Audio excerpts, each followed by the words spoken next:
లూకాసు వార్త 2వ అధ్యాయము 10వ వాక్యం. మహాసత్యవేద గ్రంథమైనటువంటి బైబిల్ నుండి వ్రాయబడిన అనేక విషయాలలో ఒక్క వచనాన్ని మూలవాక్యముగా మనం తీసుకోబోతూ ఉన్నాం. లూకాసు వార్త 2వ అధ్యాయము 10వ వాక్యము. అయితే ఆ దూత భయపడుకుడి, ఇదిగో ప్రజలందరికీ కలుగబోవు మహాసంతోషకరమైన సువర్తమానము అది విషయం. భయపడకుడి, ఇదిగో ప్రజలందరికీ కలుగబోవు మహాసంతోషకరమైన సువర్తమానము నేను మీకు తెలియజేయుచున్నాను. చిన్న ప్రార్థన, కండ్లు మూసుకుందాం. ప్రేమ కలిగిన మా తండ్రి, మేము మిమ్మలను చూడడానికి మా బాహ్య నేత్రాలు మూసుకున్నాం. మాకేది కనిపించకుండా మా దృష్టంతా కూడా మీ మీదకే పంపించి ఇక్కడ మీరు సభాధిపతిగా, అదే రీతిలో వాక్య ఉపదేశకునిగా మా మధ్యకు రండి. చదవబడిన వాక్యమును వివరించుటకు నీ దాసుని మరొకసారి అభిషేకించండి. నీ దివ్య మనోహర దక్షిణ హస్తము చేత నింపి తాకి బలపరిచి మిమ్మల్ని గూర్చి మీరే మాట్లాడమని, మీ మాటల ద్వారా మాకు భవిష్యత్తులో ఎన్నో రక్షణలు, ఎన్నో కాపుదలలు, ఎన్నో ఆశీర్వాదాలు నీ ప్రసంగము ద్వారా మాకు దొరుకుతాయి, మాకు కలుగుతాయి. ఈ కొద్ది సందేశములో మా హృదయాలు నిండించమని యేసు ప్రభు నామములో ప్రార్థించి వేడుకుంటున్నాము తండ్రి, ఆమెన్. ప్రభునందు సహోదరులారా, లూకాసు వార్త 2వ అధ్యాయం 10వ వాక్యం. ఇక్కడ భయపడకుడి అని చెప్పి, ఇదిగో ప్రజలందరికీ కలుగబోవు మహాసంతోషకరమైన సువర్తమానము నేను మీకు తెలియజేయుచున్నాను. ఈరోజు ఒక మాట చెప్తాను, చాలా జాగ్రత్తగా మీరు వినండి. ప్రభునందు సహోదరులారా, 2000 సంవత్సరాల క్రితం, 2024 సంవత్సరాల క్రితం ఒక అద్భుతమైన విడ్డూరమైన ఒక సంఘటన ఇదే భూమి మీద జరిగింది. అది చారిత్రాత్మకమైనటువంటి ఒక మహా హిస్టోరికల్ సన్నివేశం. అది హిస్టోరికల్ మ్యాటర్ అన్నమాట. అంటే చారిత్రాత్మకమైనటువంటి ఒక గొప్ప విషయం. ఈరోజు క్రైస్తవులైనటువంటి వారు అనేక మంది ఈ క్రిస్మస్ అనేటువంటి విషయం గురించి చాలామందికి తెలిసిన విషయం ఏమిటంటే ప్రభు పుట్టారు. కాబట్టి మనందరము కూడా సంతోషించాలి. ఈరోజు పిల్లలు చూడండి, పెద్దలు చూడండి, ఏ వీధుల్లో చూసినా, ఏ పట్టణంలో చూసినా, ఏ దేశంలో చూసినా, ఏమండి ఏ రాష్ట్రంలో ఏ జిల్లాలో చూసినా రకరకాల సెమీ క్రిస్మస్, లేకపోతే గ్రాండ్ క్రిస్మస్, లేకపోతే ఇంకా ఐక్య Christmas, unity Christmas, child Christmas, youth Christmas, believers Christmas, ఇట్లా వివిధ రకాల పేర్లతో ఈ సంతోషాన్ని, ఆనందాన్ని గడుపుకోవడం జరుగుతూ ఉంది. ఈరోజు మీకు ఒక విషయం చెప్తున్నాను. క్రైస్తవ సభా సమావేశాల్లో ఒక కార్యక్రమంలో ప్రార్థన ఉంటుంది, పాటలు ఉంటాయి, వాక్యం ఉంటుంది, ప్రసంగం ఉంటుంది, ప్రసంగానికి ఒక అంశం కూడా ఉంటుంది. ఇప్పుడు మొట్టమొదటిగా క్రిస్మస్ జరిగినప్పుడు, ఫస్ట్ క్రిస్మస్, మొట్టమొదటిగా క్రిస్మస్ జరిగినప్పుడు అక్కడ ప్రసంగికునిగా మొట్టమొదటి క్రిస్మస్లో ఫస్ట్ స్పీకర్ ఎవరు తెలుసా? ఇప్పుడు చాలామంది క్రిస్మస్ స్పీకర్స్ చాలామంది ఉన్నారు. అనేక మంది ప్రబోధకులలో ఆ వరుస క్రమంలో నేను కూడా ఆయా స్థలాలకు వెళ్ళి ఈ ఉపదేశాన్ని అందించడం జరుగుతుంది. అంటే ఈ క్రిస్మస్ అనేటువంటి దానికి కూడా ఒక ప్రారంభం ఉండాలి కదా. ఈ క్రిస్మస్ అనేటువంటి కార్యక్రమానికి ఫస్ట్ స్పీకర్ ఎవరనంటే లూకా సువార్త 2:9 ప్రకారముగా గబ్రియేలు దేవదూత. అందరూ చప్పట్లు కొడదాం. మొదటి స్పీకర్. మొట్టమొదటగా వర్తమానము భూమి మీదకి ఎవరు తెచ్చారు? మనుషులు ఎవ్వరూ తేలేదు.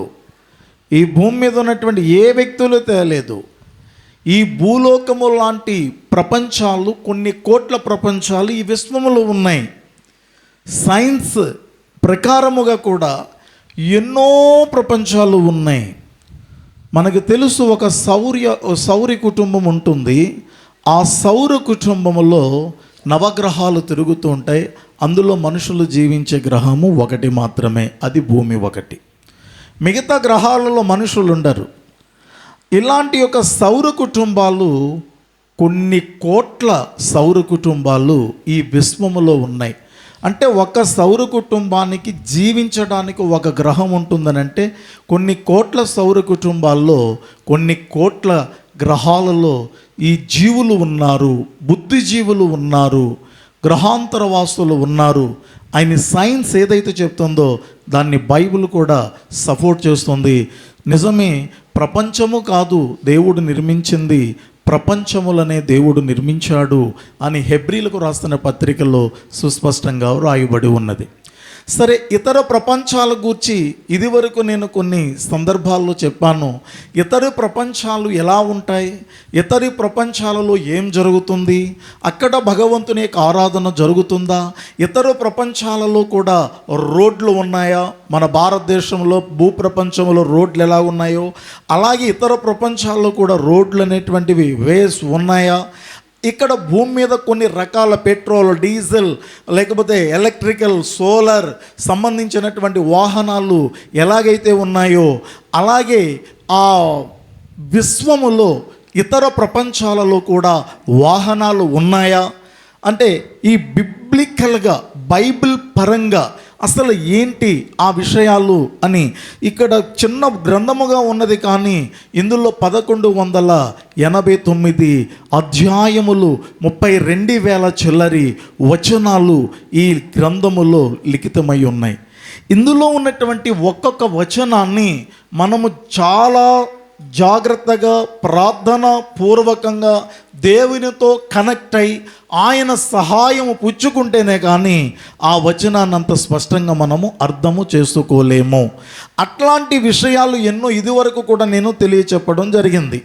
అయితే ఈరోజు మనం వింటున్న విషయం ఏమిటనంటే, ఈ భూగడ్డ మీదకు మొట్టమొదటి క్రిస్మస్ సందేశాన్ని తీసుకుని వచ్చింది ఎవరు అనంటే గబ్రియేలు దేవదూత. రిఫరెన్స్ ఎక్కడుంది? లూకా సువార్త 2వ అధ్యాయము 9వ వాక్యం మీరు చదివితే, ప్రభు దూత వారి యొద్దకు వచ్చి నిలిచెను, ప్రభువు మహిమ వారి చుట్టూ ప్రకాశించినందున వారు మిక్కిలి భయపడిరి. అప్పుడు దూత ప్రసంగం చేస్తున్నాడు, ఓ ప్రజలారా భయపడకండి, భయపడకండి, మీరు అస్సలు భయపడవద్దు. ఇదిగో ప్రజలందరికీ కలుగబోవు మహా సంతోషకరమైన సువర్తమానము నేను మీకు తెలియచేస్తున్నాను. అది దూత మొదటి క్రిస్మస్ సందేశంలో మనం తీసుకోవలసినటువంటి ఒక విషయం ఏమిటనంటే, భయపడవద్దు అంటే భయపడుతున్నారు అక్కడున్న ప్రజలు. మీరు భయపడకండి, మీకు ఒక సంతోషకరమైనటువంటి విషయాన్ని తెలియపరుస్తాను వినండి అని చెప్పి ఏం చేస్తున్నాడు అక్కడ? ఇదిగో ప్రజలందరికీ కలగబోవు మహా సంతోషకరమైన వర్తమానం నేను మీకు తెలియజేస్తున్నాను. ఇది ఎవరి ప్రసంగం? దేవదూత ప్రసంగం. అంటే మొట్టమొదటిగా క్రిస్మస్ సందేశాన్ని ఈ భూమి మీదకు తీసుకువచ్చింది మనుషులు కాదు, పరలోకము నుండి గబ్రియేలు దేవదూత, మిఖాయేలు దేవదూత అని కొన్ని దేవదూతలను దేవుడు ఏర్పాటు చేశాడు. ఆయా సమయాలలో, ఆయా సందర్భాలలో, ఆయా పరిస్థితులలో దేవుడు ఒక్కొక్క దూతను ఒక్కొక్క రకముగా వాడుకుంటాడు.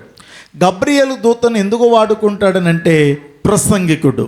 ఏదైనా ఒక వర్తమానం భూమి మీదకి తీసుకుని వెళ్ళాలనుకోండి, ఆ వ్యక్తి దగ్గరకు పంపించేది దేవుడు ఎవరిని పంపిస్తాడనంటే గబ్రియేలు దేవదూతను పంపిస్తూ ఉంటాడు. ఒకవేళ దుష్ట దురాత్మ శక్తులతో యుద్ధము చేయాల్సి వచ్చింది అనుకోండి, అప్పుడు మిఖాయేలు అనే దేవదూతను పంపిస్తాడు. మిఖాయేలు వర్తమానికుడు కాడు, గబ్రియేలు ఫైట్ చేసే ఏంజల్ కాదు.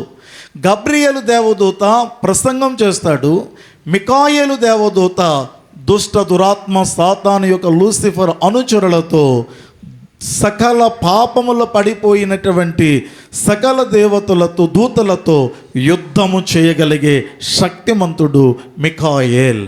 అయితే ఇక్కడ మొట్టమొదటి క్రిస్మస్ సందేశాన్ని భూమి మీద తెచ్చింది ఎవరని మనం విన్నాం? గబ్రియేలు దేవదూత. ఆ ప్రసంగం యొక్క అంశం ఏంటి?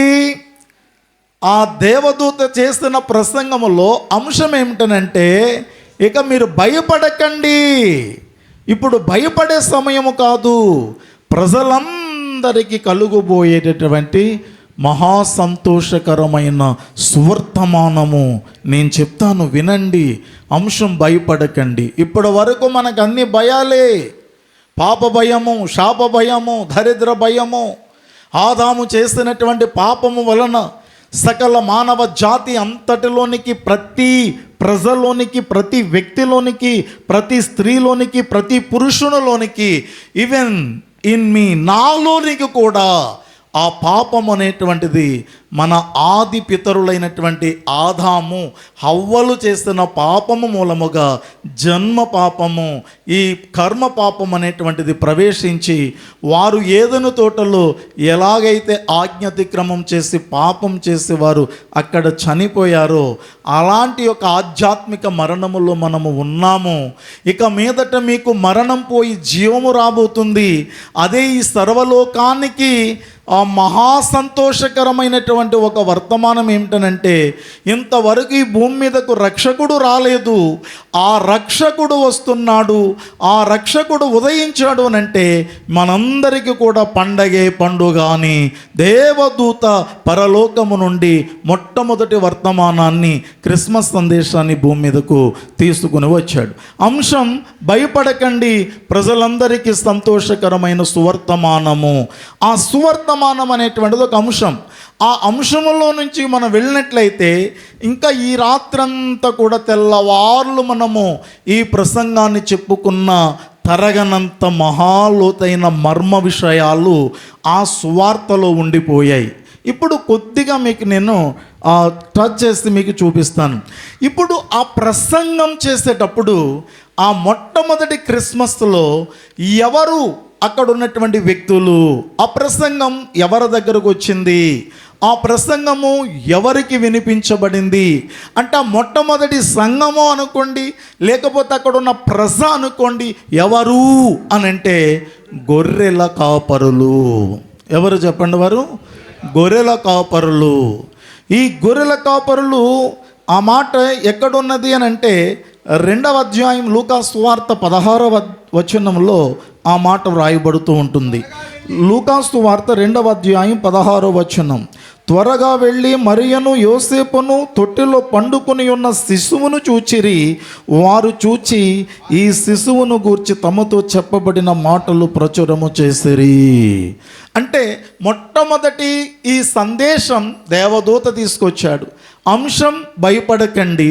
వచ్చిన ప్రజలు, ఏ ప్రజల దగ్గరికి ఆ సందేశం వచ్చింది అని అంటే గొర్రెల కాపరుల దగ్గరకు ఆ సందేశం వచ్చింది.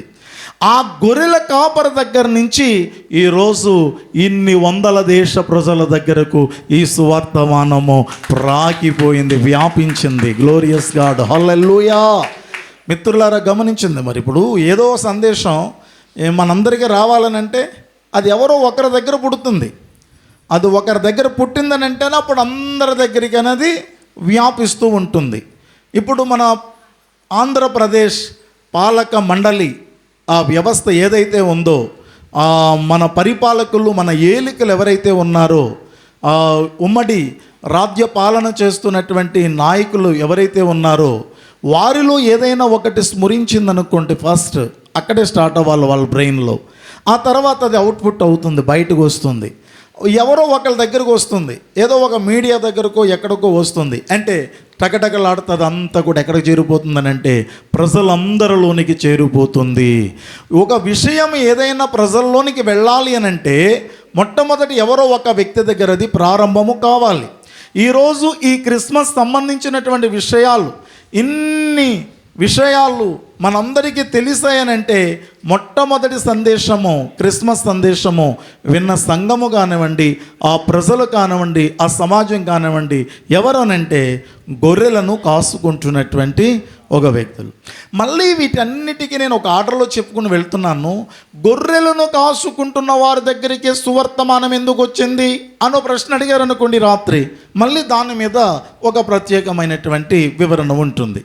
గొర్రెల కాపర దగ్గరికి ఎందుకు వచ్చింది? ఇంకా సో మెనీ పీపుల్స్ ఉన్నారు, రకరకాల వర్గాలు ఉన్నాయి, బోళ్ళ మంది ప్రజలు ఉన్నారు, శాస్త్రులు ఉన్నారు, పరిసయులు ఉన్నారు, ధర్మశాస్త్ర ఉపదేశకులు ఉన్నారు, ధర్మశాస్త్ర పండితులు ఉన్నారు, ఎడ్యుకేటెడ్ పీపుల్స్ అనేక మంది ఉన్నారు ఆ కాలంలో, ఆ యోధా బెత్లెహేములో, ఆ జెరూషలేములో.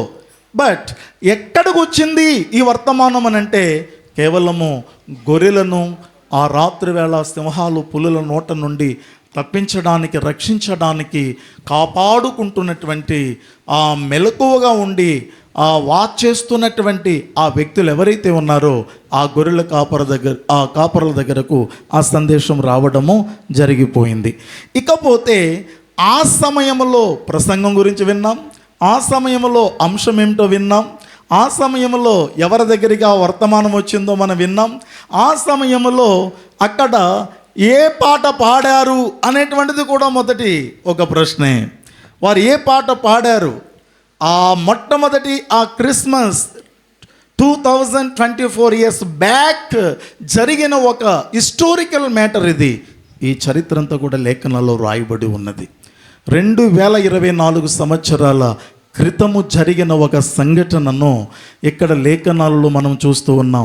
ఒక అద్భుతమైనటువంటి పాట వారు పాడారు. అది లూకాసు వార్త 2వ అధ్యాయం 13వ వాక్యంలో రాయబడి ఉన్నది. వెంటనే పరలోక సైన్య సమూహము ఆ దూతతో కూడా ఉండి సర్వోన్నతమైన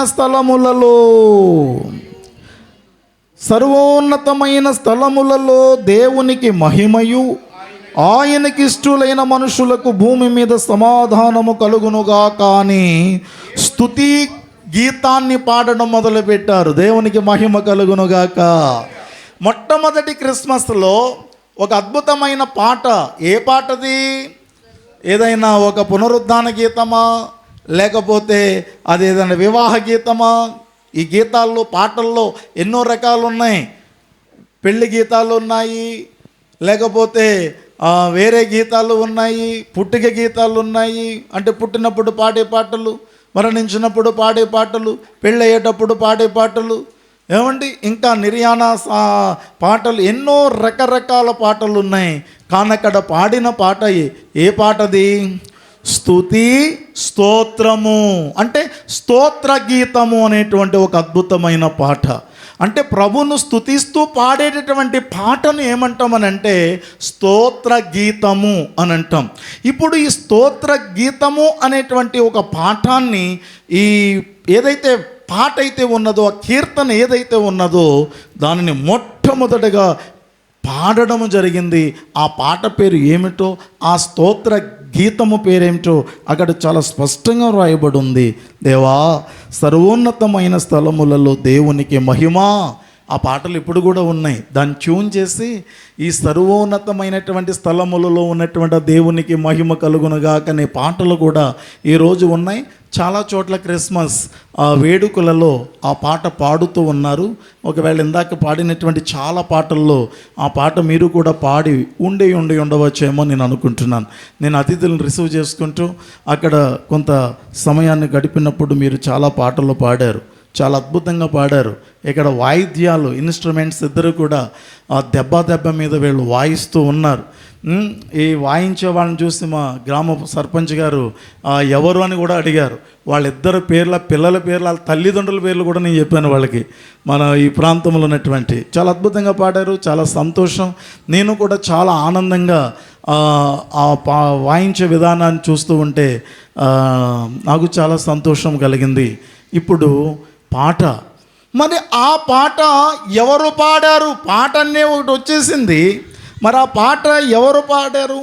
అప్పుడు క్వైర్ ఎవరు ఆ క్వైర్ అని అంటే, ఆ లూకా సువార్త 2వ అధ్యాయంలో మనం చూస్తే 13వ వాక్యంలోనే దేవదూతలు, పరలోకము నుండి దిగి వచ్చినటువంటి దేవదూతలు ఒక క్వైరుగా, చాలా వింతైన విషయము.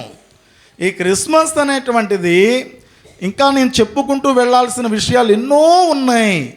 ఇది భూమి మీద జరిగింది, కానీ చాలా వింతగా అద్భుతంగా జరిగింది. ఇప్పుడు క్రిస్మస్ పాటలు ఎవరు పాడుతున్నారు? మనుషులు పాడుతున్నారు. మొట్టమొదటి క్రిస్మస్ సాంగ్ ఎవరు పాడారు? పరలోకము నుండి దేవదూతలు దిగివచ్చి వారు పాడిన పాట. అక్కడ రాసి ఉన్నది 13, వెంటనే పరలోక సైన్య సమూహము ఆ దూతతో కూడా శృతి కలిపి, ఆ దూతతో కూడా కంఠాలు కలిపి, సర్వోన్నతమైన స్థలములలో దేవునికి మహిమయు, ఆయనకి ఇష్టలైన ప్రజలు ఎవరైతే భూమి మీద ఉంటారో వారికి సమాధానము కలుగుతున్నది అని దేవదూతలు అద్భుతమైన రాగముతో, అద్భుతమైనటువంటి శైలిలో, శృతులలో దేవదూతల సమూహమే ఒక పాట పాడడం జరిగిపోయింది. ఆ తర్వాత నుంచి ఆ సందేశం మన దగ్గరకు వస్తే, ఇప్పుడు మనుషులమైన మనము, అంటే ఒక ప్రసంగం స్టార్ట్ చేసింది, క్రిస్మస్ ప్రసంగం స్టార్ట్ చేసింది ఆదిలో మొట్టమొదటి ఎవరనంటే మనుషులు కాదు, ఏంజల్ ఆఫ్ ద గాడ్, దేవుని యొక్క దేవదూత. ఆ దూత పేరే గబ్రియేలు. ఆ తరువాత ఆ దూత వచ్చి వాక్యం చెప్పినప్పుడు అంశం కూడా చాలా క్లారిటీగా ఉంది. మీరు భయపడవద్దు, ఒక అద్భుతమైన సంతోషకరమైన సంతోషకరమైన వర్తమానం మీకు ఉన్నది, ఒక సంతోషకరమైనటువంటి విషయం మీకు ఉన్నదని అక్కడ అంశంలో కూడా మనకు కనిపిస్తూ ఉంది. ఆ తర్వాత ఒక అద్భుతమైన పాట పాడిన వారు దేవుని దేవదూతలు. ఆ పాడిన పాట కూడా స్తోత్ర గీతము. దేవునికి మహిమ కలుగునుగాక. హల్లెలూయా. ఇకపోతే ఆరాధనలో మరొక భాగం ఇంకో భాగం ఏమిటనంటే అర్పణలు అర్పించడము. ఏమిటి చెప్పండి? మొట్టమొదటి క్రిస్మస్ వేడుకలో, ఆ తొలి దినాలలో, ఆ 2024 సంవత్సరాల క్రితం ఏదైతే భూమి మీద వింత జరిగిందో, ఆ వింతలు అర్పించిన అర్పణలు, కానుకలు ఏమిటంటే చాలా విచిత్రంగా ఉంటాయి. ఇప్పుడు మనం అర్పించే కానుకలు ఒక రకం, ఆ ప్రారంభంలో అర్పించబడినటువంటి కానుకలు 3 రకాలు చెప్పండి. 1 బంగారం, 2 సాంబ్రాణి బోళము. బంగారము, సాంబ్రాణి, బోళము. అసలు బంగారం ఎందుకు అర్పించారు? బోళము అంటే ఏమిటి? ఆ తర్వాత ఆ వెంటనే సాంబ్రాణి ఎందుకు? మళ్ళీ దాని మీద ఒక అంశం తీసుకోవాలి. దాని మీద ఒక అంశాన్ని మనం తీసుకుని ఒక ప్రసంగం దగ్గర పెట్టుకుంటే మళ్ళీ దాని నుంచి ఒక మర్మాన్ని మనం బయటకు తీసుకురాగలుగుతాం. కానీ అన్ని సమయాలు మర్మాలు ప్రకటించడానికి టైము ఉండదు. కాబట్టి విచిత్రమైన 3 రకాల కానుకలను ఆ పరలోకము నుండి దిగి వచ్చిన ఆ పరిపూర్ణుడు, ఆ సృష్టికర్త అయిన దేవదేవుని దగ్గర 3 రకాలు అర్పణల పేరు లైన్గా చెప్పండి అందరూ కూడా. బంగారము, బోళము, సాంబ్రాణి. ఈ 3 కూడా పెట్టెలు తెరిచి జ్ఞానులు సమర్పణ చేశారు. వాళ్ళు ఏ దేశపు జ్ఞానులు? వాళ్ళ గురించి చెప్పడానికి బోళ్ళంత టైం కావాలి. ఆ తూర్పు దేశము నుంచి వచ్చినటువంటి జ్ఞానులు. వాళ్ళు ఎలా రాగలిగారు? నక్షత్రం, వింతైన నక్షత్రం ఒకటి వారికి ప్రత్యేకంగా ప్రత్యక్షమైంది. ఆ నక్షత్రాన్ని పట్టుకుంటూ నక్షత్రం నడుస్తూ ఉంటుంటే ఆ నక్షత్రాన్ని పట్టుకుని తూర్పు దేశపు జ్ఞానులు కొన్ని వేల కిలోమీటర్లు నడిచొచ్చారు. ఇక్కడి నుంచి హైదరాబాదు, లేకపోతే ఇక్కడి నుంచి రాజమండ్రి అంత కాదు. మనకు ఫోటోల్లో ముగ్గురు వ్యక్తులను చూపిస్తూ ఉంటారు అక్కడక్కడ. ఏది? 3 ఒంటెలు, ఆ ఒంటెల మీద 3 వ్యక్తులు.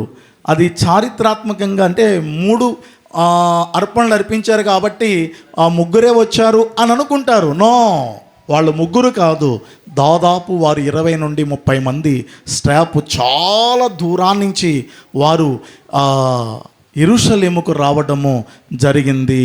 దేవునికి మహిమ కలుగునుగాక. ఇంతకీ ఇంత విచిత్రం ఎందుకు జరిగిందో తెలుసా? సృష్టికర్త అయిన తండ్రి అయిన దేవుడు భూలోకములో ఉన్న మానవ జాతి యొక్క రక్షణ కొరకు, విమోచన కొరకు, పాపము నుండి, శాపము నుండి విడుదల కొరకు ఆయన తన కుమారుణ్ణి, తన సొంత కుమారుణ్ణి, ఆ సృజనాత్మకమైన కుమారుడు కాక జనతైక కుమారుడైన ఆ కుమారుణ్ణి ఈ భూమి మీద ఉన్న మానవ జాతికి బహుమానముగా ఇచ్చేశాడు. దేవునికి మహిమ కలుగునుగాక. అందుకే యోహాను సువార్తలో చెప్పబడుతుంది, దేవుడు లోకమును ఎంతో ప్రేమించెను కాగా తన అద్వితీయ కుమారుడైన యేసుక్రీస్తును మనకు దానము చేసేసాడు, దర్పణము చేసేసాడు. దేవునికి మహిమ కలుగునుగాక. హల్లెలూయా. ఇంకా ఫైనల్గా ఈ సందేశానికి నేను టచ్అప్ చేయాల్సిన ఒక అద్భుతమైన విషయం ఉంది. అదేమిటనంటే, ఇప్పుడున్న సృష్టిని, జాగ్రత్త వినండి, ఇప్పుడున్న సృష్టిని చూచి చాలామంది బాధపడుతూ ఉంటారు. ఏంటి భగవంతుడా ఈ రోగాలు, ఏంటి భగవంతుడా ఈ శాపాలు, ఏంటి భగవంతుడా ఈ కష్టాలు, ఏంటి భగవంతుడా ఈ సమస్యల్లో, త్రాగునీటి సమస్య, ఏమండి, నీళ్ళ వల్ల రోగాలు, గాలి వల్ల రోగాలు, ఏమండి, ఇంకా వివిధ రకాలైనటువంటి తెగుళ్ళు, ఎన్నో కష్టాలు, ఇబ్బందులు, ఇరుకులు, బాధలు. అసలు ఈ సృష్టి ఏంటి, ఎలా చేసావు అని అప్పుడప్పుడు మనిషి పరిస్థితుల ప్రభావాన్ని బట్టి ప్రశ్నిస్తూ ఉంటాడు. దీనికి ఒక విషయం చెప్తున్నాను, చాలా జాగ్రత్తగా వినండి. ఇప్పుడున్న సృష్టిని దేవుడు చేయలేదు. ఇప్పుడు ప్రజెంట్ ఉన్న ఈ క్రియేషన్ని దేవుడు చేయలేదు. This is not real world God has created.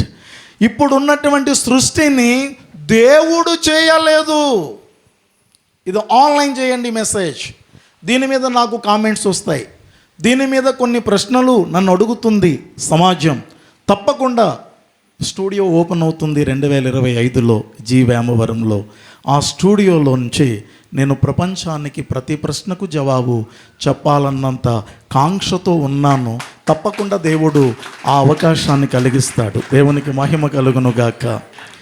ఇప్పుడున్న సృష్టిని దేవుడు చేయలేదు. దేవుడు చేసిన సృష్టి వేరు, ఇప్పుడున్న సృష్టి విధానము వేరు. ఈ ఒక్క విషయాన్ని వెలుగులోకి తీసుకురావడానికి ఎన్నో రిఫరెన్సులు టచ్ చేయాలి లేఖనము నుండి. మొట్టమొదటి క్రియేషన్ ఎట్లాంటిదో చెప్పన్నా? మగ మనిషి చెమట కార్చే సృష్టి కాదు దేవుడు చేస్తా. మొట్టమొదటిగా ఏ స్త్రీ అయితే దేవుడు పుట్టించాడో, ఇప్పుడున్నటువంటి స్త్రీ ఒక బిడ్డను కనాలనంటే చాలా ప్రసవ వేదన పడాల్సి వస్తుంది.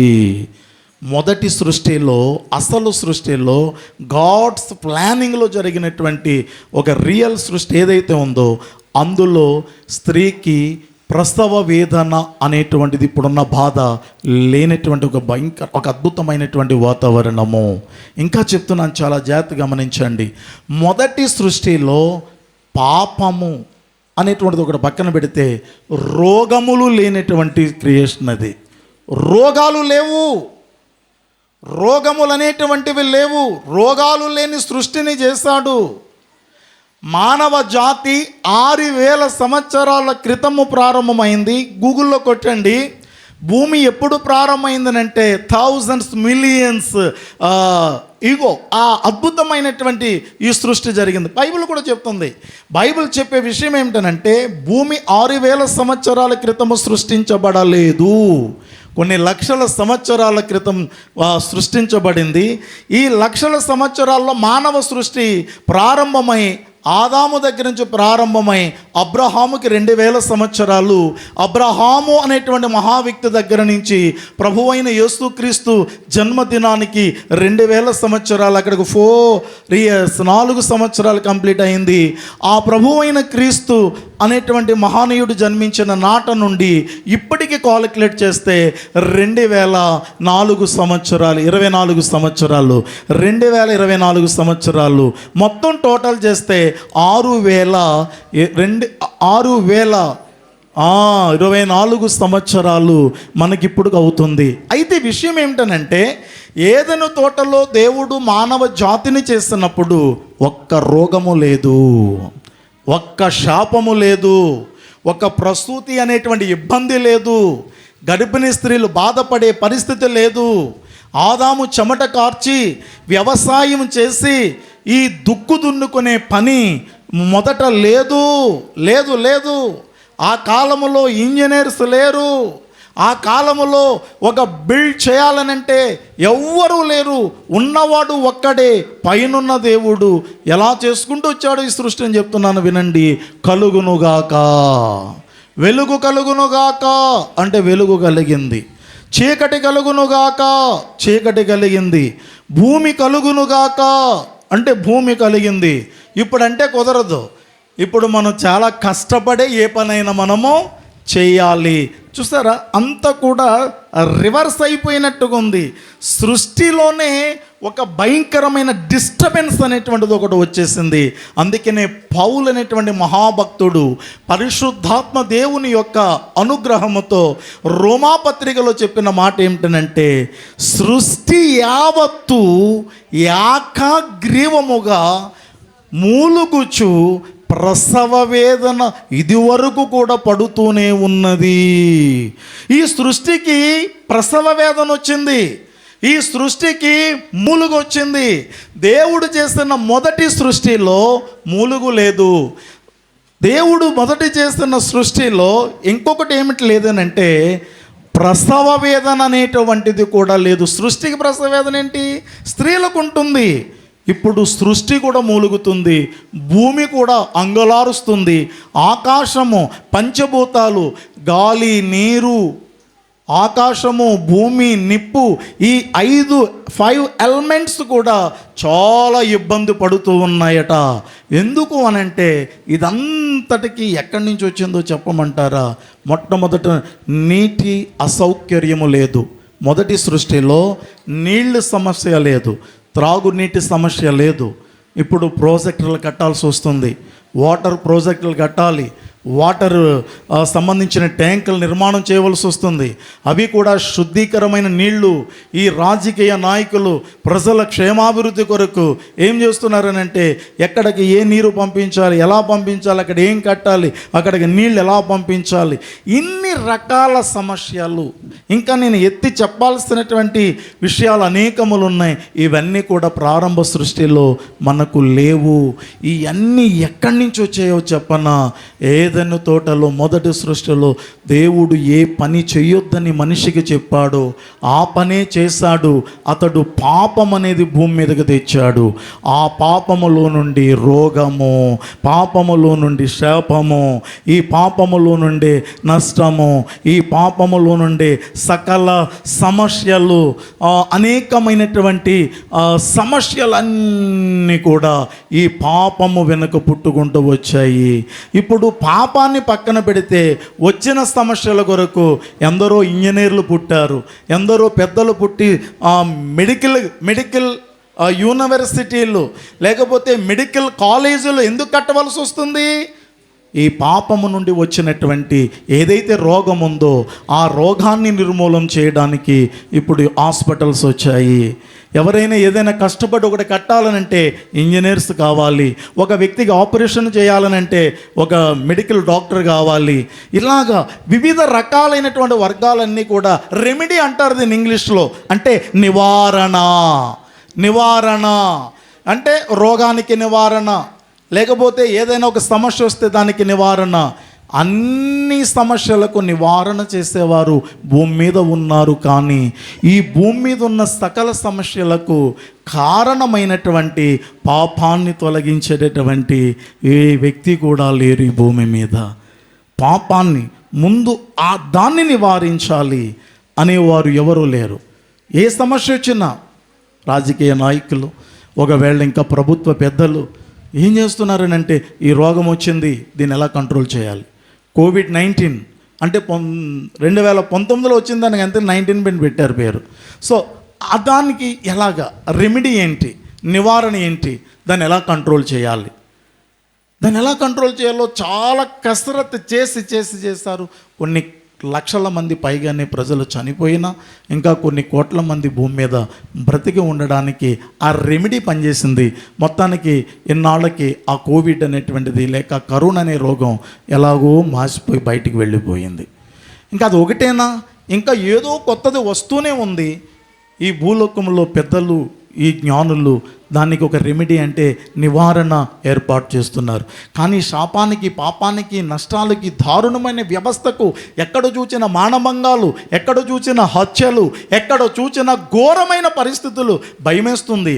పేపర్ చదవడానికి, లేకపోతే న్యూస్ టీవీలోంచి వస్తున్నటువంటి ఆ న్యూస్ ఏదైతే ఉందో దానిని వినడానికి కూడా 6 నెలల పిల్లలు అంటున్నారు, 6 సంవత్సరాల పసికందులు అంటున్నారు, వాళ్ళని ఏదో చేశారంటున్నారు, ఇంకా ఏదో జరిగిపోయింది అంటున్నారు.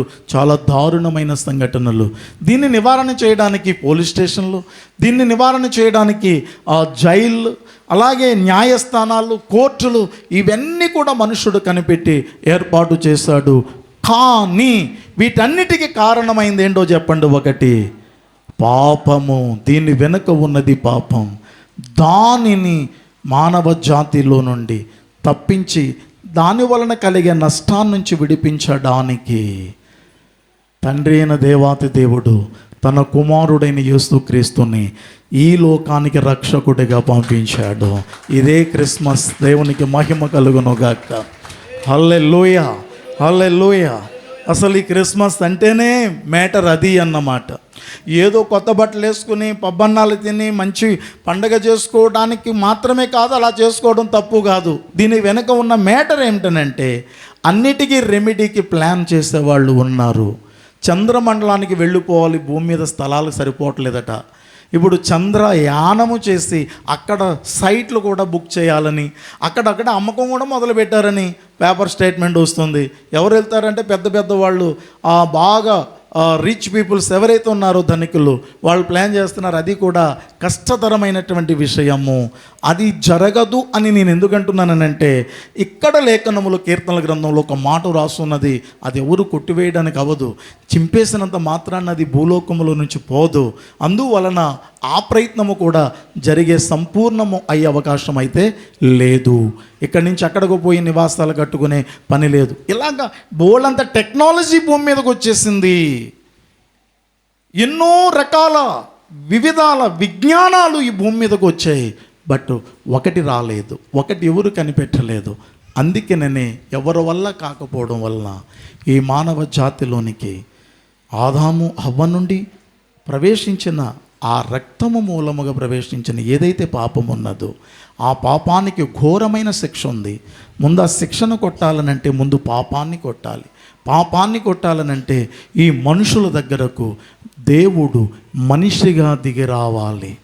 మనిషిగాని దిగి వచ్చి ఈ మానవ జాతి పాప నివారణ కొరకు పరిశుద్ధ దేవుని రక్తాన్ని చిందించాలి. అసలు ఈ క్రిస్మస్ వెనకున్న మ్యాటర్ ఏంటంటే మరణించడానికి దేవుడు, తన రక్తాన్ని చిందించడానికి దేవుడు ఒక ప్రణాళికబద్ధంగా ఈ భూమి మీదకు వచ్చేసాడు. అలాగూ రావడానికి ఆయన ఒక కన్య గర్భవాసాన్న పుట్టాల్సి వచ్చింది. దేవునికి మహిమ కలుగునుగాక. యేసుక్రీస్తు భూలోకానికి వచ్చింది. ఇప్పుడున్న సమస్యలకు అసలు భయంకరమైన కారణమైన పాపాన్ని తొలగించేటటువంటి అధికారము. ఇప్పుడు అరిషడ్ వర్గాలు ఉన్నాయి, మన హిందూ శాస్త్రాల్లో రాసి ఉంటూ ఉంటాయి అరిషడ్ వర్గాలు. ఈ అరిషడ్ వర్గాలు ఎన్ని ఉంటాయని అంటే 6 ఉంటాయి. ఒకటి కామము, క్రోధము. చెప్పండి రా ఎంసీఎఫ్ ఏవైఎఫ్ పిల్లలు చెప్పండి. కామము, క్రోధము, లోభము, మదము, మోహము, మాత్సర్యము. మత్సరం కాదు, మాత్సర్యము. రైట్. ఈ 6 కూడా అరిషడ్ వర్గాలు అని అన్నాయి సాంస్క్రిట్లో, మన హిందూ పండితులు రాసినటువంటి గ్రంథాల్లో నేను చదివినప్పుడు అందులో కనిపించిన విషయాలు. మిత్రులారా దయచేసి గమనించండి. ఉన్నాయి, గ్రంథాలు ఇంట్లో ఉన్నాయి. భగవద్గీత ఉంది, ఇప్పుడు నా బీరువాలో భగవద్గీత ఉన్నది. అలాగే కొన్ని పురాణాల భాగాలు ఉన్నాయి. ఇస్లాం సంబంధించిన ది ఖురాన్ భాగం ఇప్పుడు కూడా ఉంది. షార్ట్ బుక్స్ ఉంటూ ఉంటాయి. అదే రీతిలో నా ఇంట్లో ఉన్నటువంటి భగవద్గీత మంచి పండితుడు రాశాడు. ఆయన చాలా పెద్ద వయసులో ఉన్నటువంటి స్వామీజీ గారు. ఆయన ఏం రాశాడు, శ్రీకృష్ణుడు అర్జునుడికి అందించినటువంటి విషయాలు ఏంటి, అసలు మ్యాటర్ ఏం జరిగింది, వాళ్ళ కథనాలలో ఏమైతే ఉన్నాయో టైం ఉంటున్నప్పుడల్లా పరిశోధన. ఇకపోతే కాలజ్ఞానం రాసినటువంటి శ్రీ పోతులూరి వీర బ్రహ్మేంద్ర స్వామి గారు, అంటే షార్ట్ కట్లో ఆయన ఏమంటారనంటే వీరబ్రహ్మం గారు అని అంటాం. యాక్చువల్గా వారి పేరు శ్రీ పోతులూరి వీర బ్రహ్మేంద్ర స్వామి గారు. పరిపూర్ణానంద అనేటువంటి సరస్వతి గారు అలా రాసిన గ్రంథాలన్నీ చదువుతూ ఉంటుంటే అందులో ఈ కామము, క్రోధము, మోహము, లోభము, మదము, మాత్సర్యము వీటిని జయించాలి. క్రోధం అంటే కోపము, మదము అంటే అహంభావము, లోభము అంటే దురాశ, ఇట్లాగా మాత్సర్యం అంటే అసూయ, వీటిని మనము జయించాలి అని అన్నారు పెద్దలందరూ కూడా. మన ఋషి పుంగవులందరూ కూడా చెప్పిన విషయాలవి. అయితే ఇక్కడ మ్యాటర్ ఏంటంటే జయించాలి అని అన్నారు. ఎవరినైతే తండ్రి అయిన దేవుడు భూమి మీదకు పంపించాడో ఆ రక్షకుడైన క్రీస్తునాథుడు మొత్తం జయించి చూపించాడు. దేవునికి మహిమ కలుగును గాక. హల్లెలూయా. ఇంకా ఎన్నో ప్రశ్నలు ఉన్నాయి. ఈ రాత్రి ప్రశ్నలకు సమాధానం చెప్దామని అనుకున్నాను, కానీ టైం ఓవర్ అవుతుంది. యేసుక్రీస్తు ప్రభువారు 12 సంవత్సరాల ప్రాయంలో కనిపించాడు. ఆ తర్వాత 30 సంవత్సరాల సమయంలో కనిపించాడు. మిగతా 18 సంవత్సరాల గ్యాప్ ఎంత? 12 ఏండ్లలోనేమో శాస్త్రుల పరిచయుల దగ్గర కనిపించాడు. శాస్త్రుల పరిచయుల దగ్గర జెరూసలేములో కనిపించాడు. ఆ తర్వాత 30 ఏండ్ల తర్వాత మళ్ళీ కనిపించాడు. ఆ తర్వాత మధ్యలో ఉన్నటువంటి 18 సంవత్సరాలు ఎక్కడికి వెళ్ళిపోయాడు, కనిపించలేదు అనేటువంటి ఒక ప్రశ్న. ఆ ప్రశ్న కొంతమంది పుట్టించినటువంటి జవాబు ఏమిటనంటే ఆయన కాశ్మీర్కు వచ్చేసాడు, బౌద్ధ మతాన్ని తీసుకున్నాడు. ఆ బౌద్ధ మతాన్ని తీసుకుని అక్కడ ఋషి పుంగవులలో కలిసిపోయి 18 ఇయర్స్ 18 సంవత్సరాలు ఆయన యోగము చేశాడు. ఆ యోగ ప్రాప్తి వలన వెళ్ళే కొన్ని యెరూషలేములో కొన్ని కార్యాలు జరిగించాడు అనేటువంటి ఒక కథనం ఒకటి ఉన్నది. రెండవ కథనం ఏమిటనంటే యేసుక్రీస్తు ప్రభు వారు శిలువ మీదకు వెళ్ళారు. శిలువ మీదకు వెళ్ళిన తరువాత ఆయనకున్నటువంటి మహిమా శక్తితో చచ్చిపోకుండా ఆయన గుక్క పెట్టుకుని ఆయన మరణాన్ని చాలా గట్టిగా బంధించుకుని ఆ తర్వాత మెల్లిగా శిష్యుల చేత దించబడిన తర్వాత ఆయన ఏమీ చచ్చిపోలేదు. ఆయన ఎస్కేప్ అయిపోయి రెండోసారి మళ్ళీ కాశ్మీర్కి వచ్చేసాడు. ఆ కాశ్మీర్కు వచ్చిన తర్వాత ఈ ప్రశ్నలకు అన్నిటికీ సమాధానం చెప్పాల్సినటువంటి జవాబులన్నీ బ్రెయిన్లో ఉన్నాయి. ఇది అసలు ఏం జరిగింది, ఎలా స్టార్ట్ అయింది, కాశ్మీర్కు వచ్చాడా, కన్యాకుమారికి ఆయన వచ్చాడా, అక్కడ ఉన్నటువంటి ఉపన్యాసకులతో కూర్చుని ఆయన ఏమేమి చేశాడు, అసలు ఏం జరిగింది, ఈ 18 సంవత్సరాల గ్యాప్లో ప్రభు అయిన యేసుక్రీస్తు ఏమి చేస్తున్నాడు, ఎక్కడ ఉన్నాడు, ఇది ఒక ప్రశ్న. ఒకవేళ దేవుడే మంచివాడైతే నాస్తికులు అంటున్నారు, దేవుడు లేడని మేమంటున్నాము, దేవుడు ఉన్నారని మీరు అంటున్నారు. దేవుడు లేడు అనేవారిని నాస్తికులు అంటారు, దేవుడు ఉన్నాడు అనేవారిని ఆస్తికులు అంటారు. మనం అందరం ఇక్కడ ఆస్తికులమే కానీ నాస్తికులము కాదు. అయితే దేవుడే నిజమైతే, ఏదోను తోటే నిజమైతే, ఏదోను తోటలో ఒక జీవవృక్షమే రైట్ అయితే, అక్కడే మనిషి పాపం చేస్తే దేవుడు బయటికి గెంటేస్తే అక్కడ బయట నుంచి లోపలికి వెళ్ళకుండా ఎందుకు గేట్లు వేసేసాడు? మనిషిని సృష్టించింది దేవుడైతే ఆ దేవుడు అంత కఠినాత్ముడైపోయి ఆ లోపలికి వెళ్ళకుండా ఆ జీవవృక్షము యొక్క ఫలము తినకుండా అక్కడ ఆ జీవవృక్ష ఫలానికి వెళ్ళే గేట్లు, ఏదైనా తోటకి 2 ద్వారాలు ఉన్నాయి. ఒకటి తూర్పు వైపున ఒకటి ఉన్నది, మరో దిక్కున మరొక ద్వారం ఉంది. ఈ 2 ద్వారాలు ఎందుకు బంధించాడు? అరే ఏదో తప్పు చేస్తాడు ఆదాము, వాడిని బయటకు పంపించాడు. ఏదో కష్టం వచ్చినప్పుడు మళ్ళా పండు తినాలనుకున్నప్పుడు మరి పండ్లు తినవచ్చు కదా, దేవుడు ఇంత కఠినాత్ముడు ఎందుకయ్యాడు అనేటువంటి ప్రశ్న సమాజంలోంచి బయటకు వస్తుంది. దానికి కూడా జవాబు ఉన్నది, దేవుడు కఠినాత్ముడు కాదు. ఏదెను తోటలో నుంచి బయటికి గెంటివేయబడినటువంటి ఏ ఆదాము అవ్వ అయితే ఉన్నారో మళ్ళీ వాళ్ళ లోపలికి వెళ్లకుండా ఎందుకు అంత కఠినుడయ్యాడు తెలుసా? కొన్నిసార్లు తల్లిదండ్రులు పిల్లల విషయంలో కఠినాన్ని వ్యక్తం చేస్తారు. రైట్ ఆర్ రాంగ్గా చెప్పండి. ఎంత కొడుకైనా సరే, ఎంత అల్లారు ముద్దుగా పెంచుకున్న ఏకైక కొడుకు అవనివ్వండి, ఏకైక కూతురు అవనివ్వండి, కళ్ళు జమ్మ నిరదీస్తాం. రైట్ ఆర్ రాంగ్గా చెప్పండి. ఎందుకు అంటే దుర్మార్గులు ఆ తల్లిదండ్రులకు ప్రేమ పిల్లల మీద లేదా? ఆ పిల్లల మీద కన్నెర్రదీయకపోతే, చేసుకోకపోతే, ఆ కఠినాన్ని వ్యక్తం చేయకపోతే ఆ పిల్లల లైఫ్ అంతా కూడా స్పాయిల్ అయిపోయే అవకాశం ఉంటుంది. కాబట్టి వాళ్ళు అలా పాడైపోకూడదు, వాళ్ళ జీవితం కుళ్ళిపోకూడదు అని చెప్పి ఆ తల్లిదండ్రులు ఎంతో అల్లారు ముద్దుగా పెంచుకున్న ఆ కొడుకుని కానీ ఆ కూతుర్ని కానీ తిట్టడము, గద్దించడం, అవసరమైతే కొట్టడము కూడా జరుగుతూ ఉంటుంది. అప్పుడు ఆ తల్లిదండ్రులు మూర్ఖులు అని అనుకోవడం మనం మూర్ఖులం అవుతాం. ఇప్పుడు దేవుడు లోపలికి ఎందుకు వెళ్లకుండా చేస్తాడనేటువంటి దానికి ఆన్సర్ చేస్తే నేను ముగిస్తున్నాను. ఎందుకో చెప్తున్నాను చూడండి. ఒకవేళ ఆదాము హవ్వలు వారు ఏదైనా తోటలోనికి వెళ్ళారు అనుకోండి, దేవుడే వెళ్ళనిచ్చాడు అనుకోండి, వెంటనే వీళ్ళు పాపం చేస్తున్నారు. ఆ తర్వాత లోపలికి వెళ్ళనిచ్చిన తర్వాత సరిగ్గా ఏ పండు తింటారో తెలుసా? వీళ్ళు జీవవృక్ష ఫలము తింటారు. జీవవృక్ష ఫలము కానీ తింటే ఆ మనిషి ఇంకెప్పటికీ చావు అనేటువంటిది లేదు. అది అసలు సృష్టి. మనిషి చచ్చిపోవడం, పుట్టడం, చచ్చిపోవడం కాదు, వన్స్ ఒకసారి పుట్టడమే అసలు క్రియేషన్లో. దీనికి చాలా అద్భుతమైన ప్లాన్ ఉంది. ఇదంతా కలిసి ఎవడు పాటు చేశాడు ఈ ప్లాన్ అని అంటే లూసిఫర్ అనేటువంటి వ్యక్తి ఆ ప్లాన్ అంతా కూడా మొత్తం అటర్ఫ్లాప్ చేస్తే దేవుడు ఏం చేస్తున్నాడు అంటే చిరునవ్వు నవ్వుకుని, నేను చేస్తున్న ఈ ప్రణాళికనంతటిని రద్దు చేసావా? అయితే దీనికి మళ్ళా ప్రత్యామ్నాయాన్ని నేను ఏర్పాటు చేస్తానని ఈ పాపాన్ని వైతొలగించడానికి మళ్ళా ఆయనే రక్తమాంసములతో ఈ భూమి మీదకు మానవ అవతారం ఎత్తాల్సి వచ్చింది. ఈ లోపలికి ఎందుకు వెళ్ళనివ్వలేదో తెలుసా? లోపలికి వెళ్ళనిస్తే ఆ జీవవృక్ష పండు తిన్నాడు అని అంటే ఇంకటి ఎప్పటికీ చచ్చిపోడు కదా, ఎప్పటికీ సావడు. ఈ పాపం వలన కలిగిన సకల విధములైన రోగాలు, శాపాలు, ఈ దరిద్రము, ఇది ఎన్ని ఏళ్ళు భూమి మీద బ్రతికినా అన్నేళ్ళు ఎక్కడో నరకం కాదు, ఈ భూమి మీద అనుభవిస్తాడు. ఉదాహరణకి ఒక షుగర్ తీసుకుందాం, లేకపోతే ఒక క్యాన్సర్ తీసుకుందాం.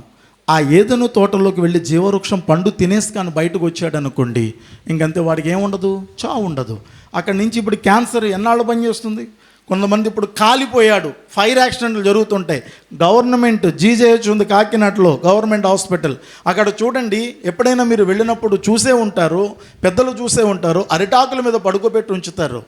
ఎందుకనంటే వాళ్ళు కాలిపోయారు.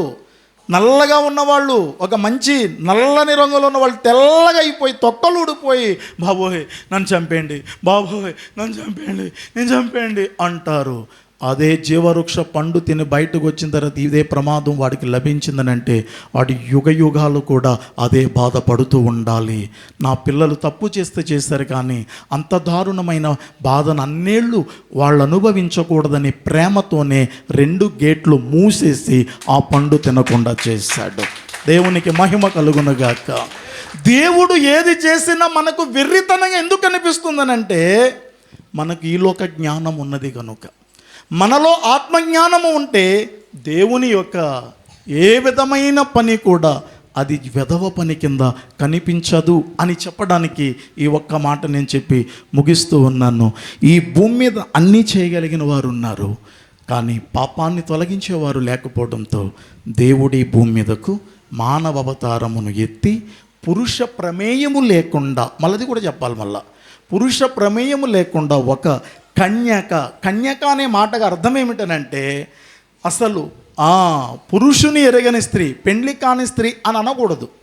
పెండ్లి కాని స్త్రీ అనకూడదు అనడానికి కూడా నా దగ్గర ఒక రకమైనటువంటి వివరణ ఉన్నది.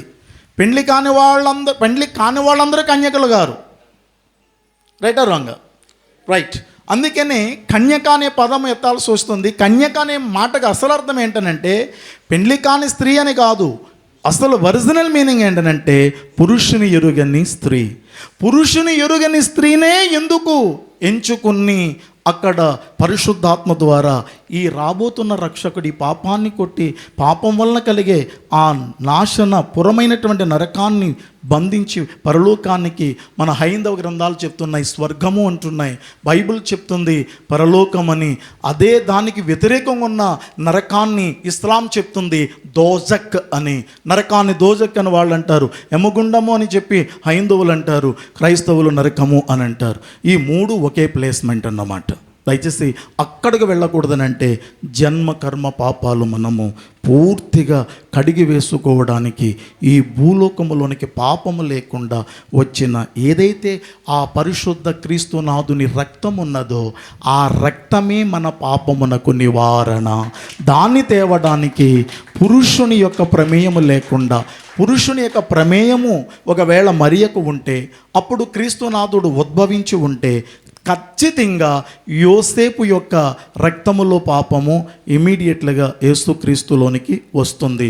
అప్పుడు యేసుక్రీస్తు పుట్టడం వల్ల మనకి ఒరిగే లాభాలు ఏమీ లేవు. అప్పుడు యేసుక్రీస్తుకే మరొక రక్షకుడు పుట్టాల్సిన అవసరత ఉంటుంది.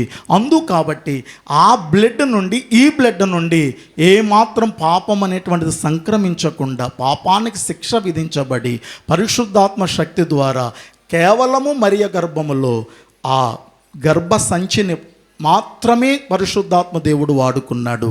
ఆ పవిత్రమైన జన్మ బయటికి రావడం జరిగింది. కొంతమంది కామెంట్ చేస్తూ ఉంటారు, అయ్యా మీరు యేసుక్రీస్తు ప్రభువారు రక్తములో పాపము లేదంటారు, ఆ జీన్స్ ఎందుకు ఉండవు? జీన్స్ ఉంటాయి కదా, మరియ పాపం చేసింది కదా, మరి మరియ పాపం చేసిన మరియలో నుంచి యేసు ప్రభు వచ్చినప్పుడు మరి ఆమె జీన్స్ యేసుక్రీస్తులో ఎందుకు ఉండవు? ఎందుకనంటే యేసుక్రీస్తు ప్రభు వారు శిష్యుడిగా ఉన్నప్పుడు, ఆయన చిన్న పసికందుగా ఉన్నప్పుడు అమ్మ పాలు తాగాడు కదా, అమ్మ పాలు త్రాగినప్పుడు అమ్మ జీన్స్ వస్తాయి కదా, మరి ఎందుకు జీన్స్ వస్తాయని మీరు బోధించడం లేదు? ఆ విషయాన్ని ఎందుకు మీరు దాస్తున్నారు అని కొంతమంది ప్రశ్నిస్తున్నారు. దానికి నేను జవాబు చెప్తున్నాను, దయచేసి గమనించండి. మరియ పాలు త్రాగితే మరియ జీన్స్ రావని ఎందుకంటున్నానంటే, మనందరం కూడా గేదె పాలు తాగుతున్నాం, మనము గేదె జీన్స్ మనకు రావటం లేదు. మనకు ఆవు పాలు తాగుతున్నాం, ఆవు జీన్స్ ఆవు లక్షణాలు మనకు ఎలాగైతే రావటం లేదో, మరియ పాలు త్రాగినటువంటి యేసుక్రీస్తు కూడా మరియ జీన్స్ రాలేదనడానికి ఇది సృష్టిలో ఒక అద్భుతమైన శాస్త్రోక్తమైనటువంటి నిరూపణాన్ని మీకు నేను మరొకసారి తెలియజేస్తున్నాను. ఈ శుభ సందర్భంగా ఈరోజు ఈ ప్రసంగం అంశము ఏమిటనంటే, ఈ భూమి మీద ఉన్న సకల సమస్యలకు పరిష్కారాన్ని మనిషి కనుగొన్నాడు. ఈ పరిష్కారానికి కారణమైన సమస్యలకు మూలమైన పాపాన్ని బంధించి నరకాన్ని కొట్టివేయబడడానికి యేసుక్రీస్తు రక్షకుడిగా ఈ భూమి మీదకి వచ్చాడు. ఆయన యందు విశ్వాసం ఉంచండి, అప్పుడు ఆయన మిమ్ములను, మీ కుటుంబాన్ని, మీ వ్యక్తిత్వ జీవితాన్ని, సంఘాలను దేవుడు ఆశీర్వదించి ఉన్నతమైన స్థాయికి తీసుకుని వెళ్తాడు గాక. సమయభావాన్ని బట్టి ప్రసంగం నేను ముగించేస్తున్నాను, కానీ ప్రసంగం మాత్రం ఇంకా అవ్వలేదు. దేవునికి మహిమ కలుగును గాక. Happy Christmas, merry Christmas, happy Christmas, merry Christmas.